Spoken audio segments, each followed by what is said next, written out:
Disney is often criticized for not really caring about the parents at all. In case you haven't really noticed, almost every Disney princess has either lost both or at least one of their parents. From having multiple wives to facing really terrible PTSD, wait until you see what happened to some of the Disney parents. Now, let's check out what happened to Disney parents. Snow White's parents. We're starting with the one that started it all. Snow White is the ultimate princess that started the Disney princess legacy, so you know we have to give her credit. We pretty much know all there is to know about her story. You know, the evil queen, the apple, the mirror, the dwarves, and so on and on.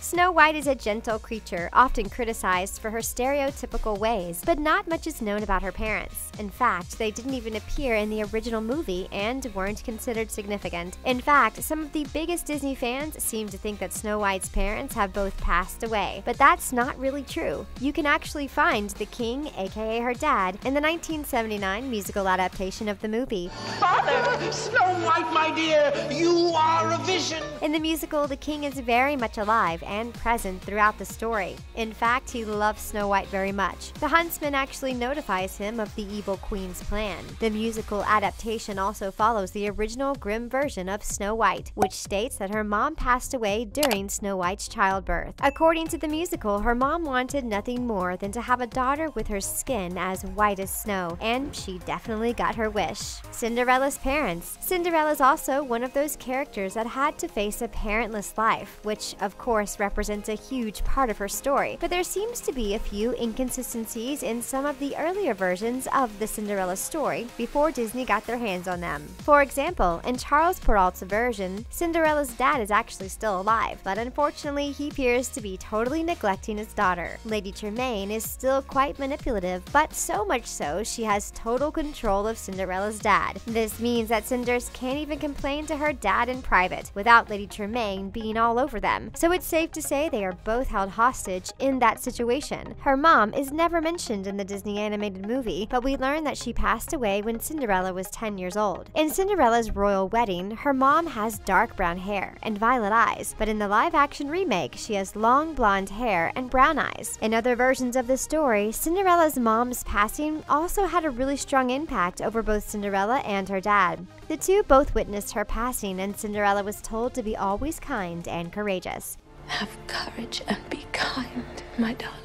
She continued to share that trait after her mother was gone, while her dad completely changed his loving ways for the worse. Aurora's parents. Okay, so what about Aurora? She's one of the few princesses that has both of her parents alive, except for the fact that their stories are slightly different depending on the version you read. Aurora's mom is named Queen Leah, and her father's called King Stefan. In the original Disney movie version, the two are completely minor characters, which, to be honest, it's quite surprising for parents that are actually monarchs. But since their daughter got cursed and was taken away for 16 years to be raised by fairies, they really weren't in much of the picture. Oh dear, what an awkward situation. But what we do know is that there is a happily ever after, and the parents even give Aurora the keys to the kingdom. In the ABC series Once Upon a Time, Queen Leah doesn't really exist. Well, she does. She's just called Briar Rose, and a bunch of complicated stuff happens in between, but we won't spoil it all, don't worry. She unfortunately eventually passes away, and King Stefan doesn't really care all that much because he's preoccupied with taking revenge on Maleficent. That's it. That's all that happens.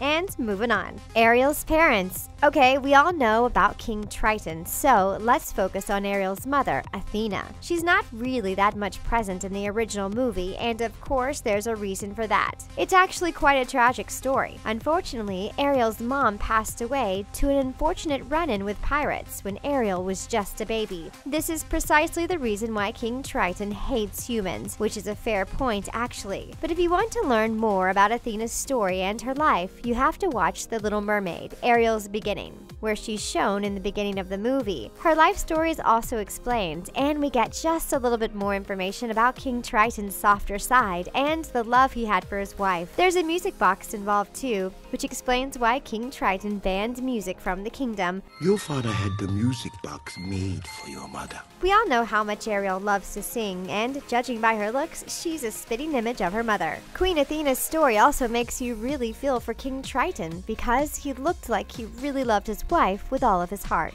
Belle's parents. While Belle's father is present in the original movie, her mother is a complete mystery. Seriously, she isn't mentioned once. If you want to find out more information about her, you have to dig deep. For example, the 1993 musical adaptation features a song called No Matter What, where Father Maurice sings about her mom and suggests she was from the upper class. In the 1989 version of the original screenplay of the movie, Belle's mom was supposed to be mentioned in more detail, but she was later cut during the final edit. In Once Upon a Time, she appears for a brief second and is given the name Colette. Unfortunately, she doesn't really make it out alive. In the 2017 live-action adaptation, it is revealed that she was a victim of a terrible illness. She told Maurice to get Belle far away to escape the plague, which is why they moved to the small village. But still, not much is known about Belle's mother, and her life has remained a mystery. Jasmine's parents. Jasmine's parents' real names are never really revealed. They just go by Sultan and Sultana. We know a little bit more about the Sultan, who actually appears in the movie, since of course Jafar wants to overtake the kingdom.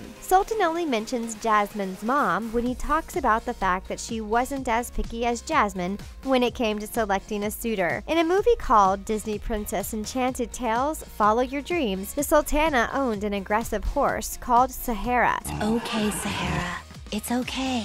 In the original Aladdin stories called Tales from Agrabah, we also learned that Raja, the tiger, got his name by a star. Jasmine's mother would tell her daughters stories about a tiger named Raja. The original stories also claim that the Sultana wrote a letter for Jasmine, which was supposed to be read at her wedding. Since Jasmine loved her mother so much, she decided to model her own wedding after her parents. The Sultan and Sultana were a definition of true love, despite the fact that their marriage was arranged. Pocahontas' parents. If you thought Belle's mother was a mystery, Pocahontas' mother is even more mysterious. Seriously, not much is known about her at all. But we do know that Pocahontas has her mother's spirit, and she goes wherever the wind takes her. Chief Powhatan is the only one that has some backstory, and even so, it's not really a lot. All we know is that he's very protective of his daughter and doesn't really like the white settlers at the beginning. Of course, he later changes his mind thanks to Pocahontas herself, but what we do know is that Pocahontas is based on a real historical figure, and that Powhatan is too.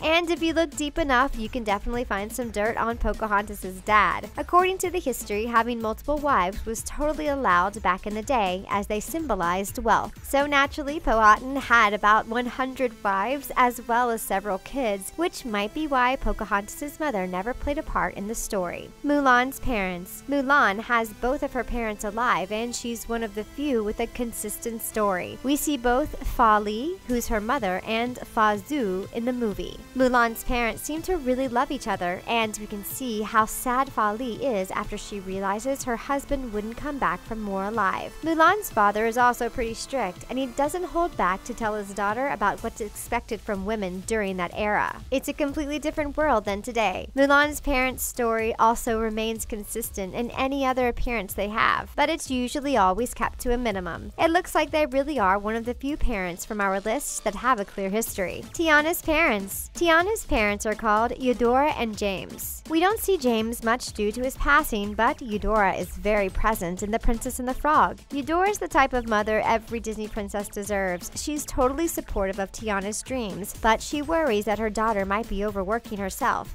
In Once Upon a Time, it is revealed that after her husband's death, Queen Eudora had to auction items of her castle to pay her taxes. She also encourages Tiana to marry rich, as that would solve her financial issues. Not much is known about James, except for the fact that he fought in World War II. He was actually the one that gave Tiana advice about working hard in life, which of course she's taken very seriously. You gotta help it along with some hard work of your own. He was a simple man who just enjoyed loving his family and didn't need any material things to make him happy. Rapunzel's parents. Just to be clear, we're talking about Queen Ariana and King Frederick, the OG parents, and not Mother Gothel. Entangled Before Ever After, Ariana reveals that she felt lost in the world and had no idea what she wanted to do with her life. She was an adventurer who was always somewhere in action and ready to help people. In every series she appears in, she remains a supportive motherly figure. However, King Frederick's story is a little bit different. Entangled Before Ever after, it is revealed that Frederick became super paranoid after the kidnapping. Even after Rapunzel returned, he could never come back to his loving father role. Instead, he feared for Rapunzel's life and restricted her from pretty much anything. To forbid you from leaving the walls of this kingdom without my consent. Father! Both his daughter and Eugene compared him to Mother Gothel, as it looks like Rapunzel just went from one extreme to the other. He continued to be an overbearing figure in Rapunzel's life. His role is even more expanded in Once Upon a Time, where it's very clear that Rapunzel's kidnapping left him paranoid beyond repair. Merida's parents. We've seen the happily ever after in Brave, but is that really how it ends? In the movie, we're introduced to Queen Eleanor and King Fergus. In Once Upon a Time, Queen Eleanor is having some trouble raising her kids. She also appears to be pretty busy ruling Dunbrock and passing the crown on to Merida. She's not really a prominent figure, and her story remains to be quite stable, but the story is slightly different for King Fergus. It is revealed that sometime after the events of the Brave movie take place, Dunbrock is invaded. We won't spoil it all for you, but let's just say that a witch is involved and that King Fergus doesn't get a happy ending, like at all. But if it wasn't for King Fergus, we'd never get to see Mulan teach Merida how to properly use a sword. Despite his fate, it looks like King Fergus mellowed down after the events of the original movie and really accepted his daughter for who she is. Anna and Elsa. There are plenty of theories surrounding Anna and Elsa's parents, but if you want to know them all, you'll have to watch some of our other videos. Of course, Anna and Elsa are the only unofficial princesses on our list, but we love them so much we just had to add them in. Their names are King Agnar and Queen Iduna. They're the typical Disney parents, with the king being slightly more aggressive and strict, and the queen more loving. In Once Upon a Time, we get to find out more details about the pair, and by the looks of it, Queen Iduna had a sister who had the exact same superpowers. To make it even worse, she trapped her sister in the same way Elsa was kept locked away. We also learned that the queen left a letter for Anna and Elsa, explaining how wrong it was that the two were left apart. But according to the story, it took 35 years for that letter to be found, which is a pretty long time. Either way, we really hope that Elsa's mom learned her lesson and that her own sister was able to forgive her. And that's it for our video. Don't forget to subscribe to The Things for more feel-good content. Thanks for watching and see you next time.